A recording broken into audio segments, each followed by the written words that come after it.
Obviously, disappointing weekend for us in Daddy-Ficklin. Not what we had wanted.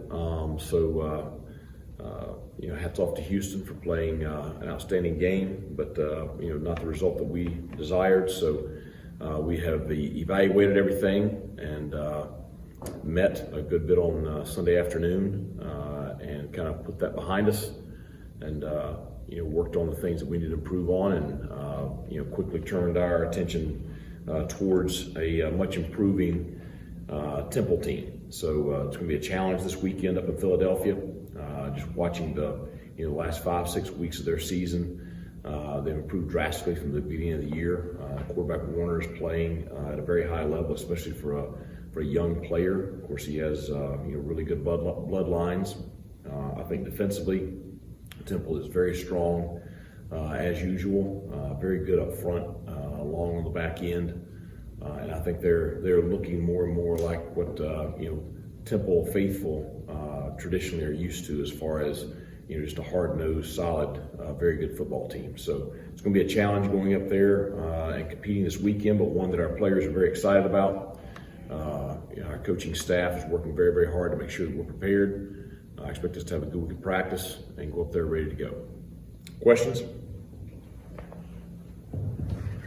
Coach, when you look back at the performance Saturday, can you put your finger on what exactly you think led to the result? Obviously, Houston had a lot to do with that, but just on you guys' end, what led to what played out?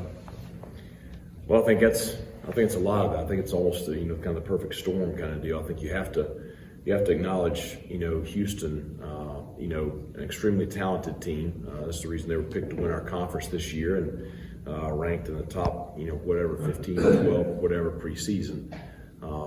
And Dana said after the game, that's by far the best they've played all year. And I do think they put a big emphasis on this game. And so I think you got to start with giving them credit for coming out and playing very, very well. We obviously did not. I don't know that it's one thing as much as just a lot of things that we allowed to interfere with our preparations. I guess the best way I would put it. I just did not feel like we were mentally prepared to play the way we need to play to win a ball game like that. And that's on me. That's on all of us. It starts with me and the staff, and obviously the players. They have a strong desire to play much better than that. So we all discussed through all those things on Sunday, and just focusing back in. And I'm determined to do a great job this week, and have tried to start doing that already, of just making sure that we are just on top of everything as far as our preparation, and because our process and our preparation has proven to result in us being prepared to play very, very well on game day. And I think maybe we weren't quite in sync Saturday. So.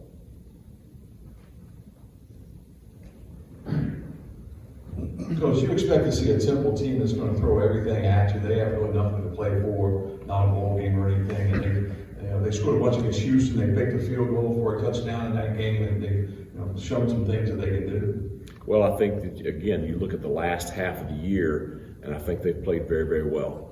They have what is a pretty typical big physical offensive front. I mean, they're 6'5", 6'6", 6'7" across the board. They have a big, strong running back that we saw last year. Receiver-wise, they have several wideouts that have good speed, very good hands, good route runners. They have two really, really solid tight ends. To me, the difference in this Temple offense versus last year is the quarterback. E.J. Warner is. He reminds me very much of the way his dad played. NFL Hall of Famer Kurt Warner. He's very decisive with his decision making, very accurate thrower, very calm in the pocket, doesn't make a lot of mistakes, doesn't take sacks, gets the ball out quick. I think surrounding him with what they had returning, he's really made that offense go the last half of the year. And the game against Houston, threw for 450 yards, and they had the lead with under a minute to go, and Toon hit the long pass with I think 40 seconds left to give Houston the lead. So I think we're going to see a very challenging offense.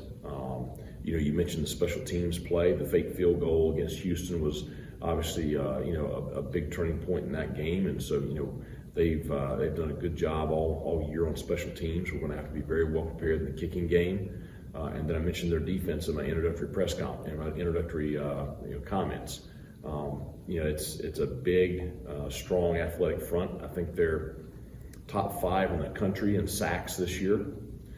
So they're generating a lot of pressure with their front 4. We're going to see a combination of 3 down, 4 down, some bare front. Long and athletic on the back end. So they've done a good job of limiting people all year. Did a great job against Cincinnati last week. So I think it's going to be a challenge, just period across the board. I think it's going to be a physical ball game. It's going to be a tough ball game. It's going to be one of those that it's going to be a very competitive back and forth game, and we're going to play very, very well.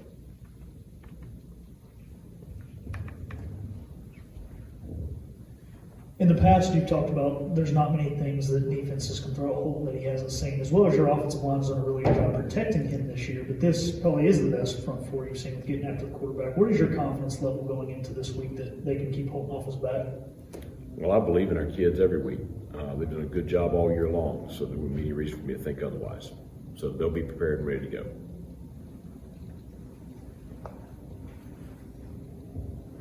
Coach, coming out of a game like Saturday, do you spend more time analyzing it the same, or you try to move on as quickly as possible? Just kind of what's that balance like when you guys play like that? Well, obviously I watched it multiple times. I don't really care to watch it again. I spent a lot of time with the staff, making sure that we were all on the same page as we watched it. And then, we spent a little bit of extra time with the players watching it Sunday afternoon. And so, my goal was to get it flushed from us on Sunday. I had a little bit of a longer team meeting with the team before we went out on Sunday. I thought that they were very motivated on Sunday, and we're all ticked off. That's it. We're all ticked off the way we played. Nobody wants to go out there and look like that. I certainly don't want to. I'm not accustomed to that, and it's not how we want to represent this institution, this athletic department. So everybody's determined to play better. Everybody is ticked about last weekend. So anybody that's upset about how we played, I promise you slept more than I have since last Saturday. So we'll get it fixed.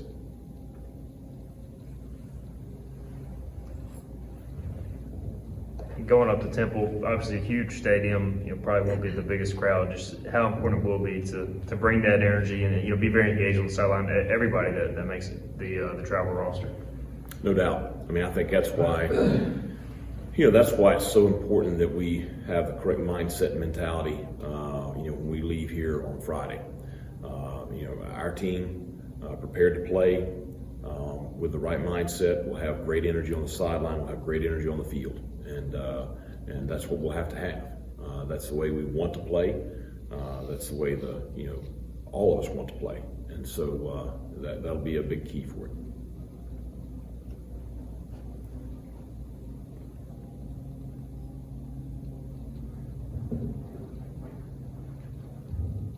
Coach, I know you stressed the 1 week at a time, but how important is it to have a similar performance to like maybe UCF or the Memphis game to go into the bowl game this coming weekend? Well, it's the same as it is every week. It's it's the biggest game of the year. It's the only game we have this week. So we have a very much of a 1-0 mindset.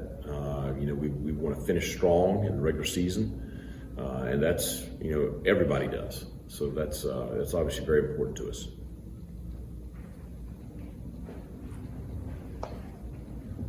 Coach Keaton, back-to-back years with 1,000 yards rushing, obviously says a lot about him, but also the offensive line. And I think first time in 7-8 years that's been done at ECU. So just what does that kind of say about the progress of the run game?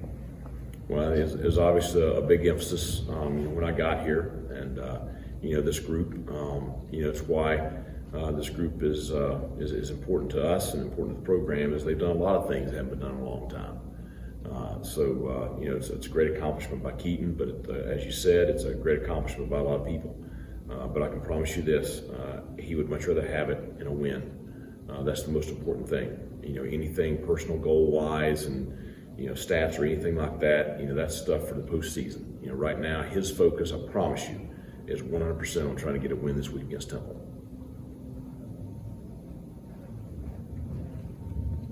Coach, when you watch the tape back, if I felt like there wasn't a ton of pressure on Toon, he had all day to throw. Did you see that when you watched it back, or was that like a planned thing with like a zone defense or what? Well, I think it depends on what snap you're looking at, because there were times where we're bringing 8 people. He had to get it off pretty quick, and it's a mix against playing against a guy like that of pressuring him or playing coverage. Obviously, we need to do both better. Does this game sort of present an opportunity to maybe look to the future a little bit and play some different guys, or does it go hand in hand with also trying to win? Like, are those two ideas exclusive? Our goal every single week is to go 1-0. That's it. The best players play.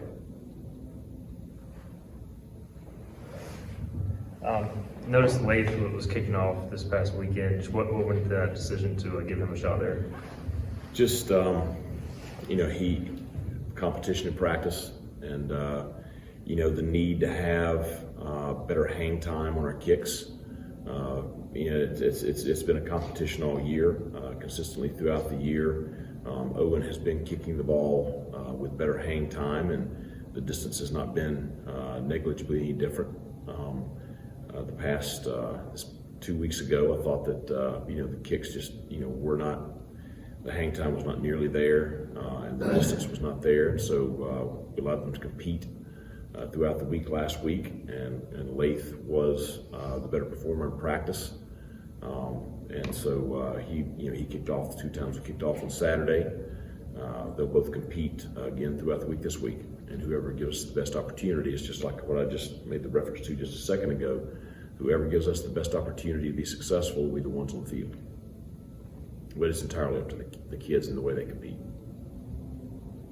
Any other questions for Coach? Okay, thanks a lot. Thanks, Coach.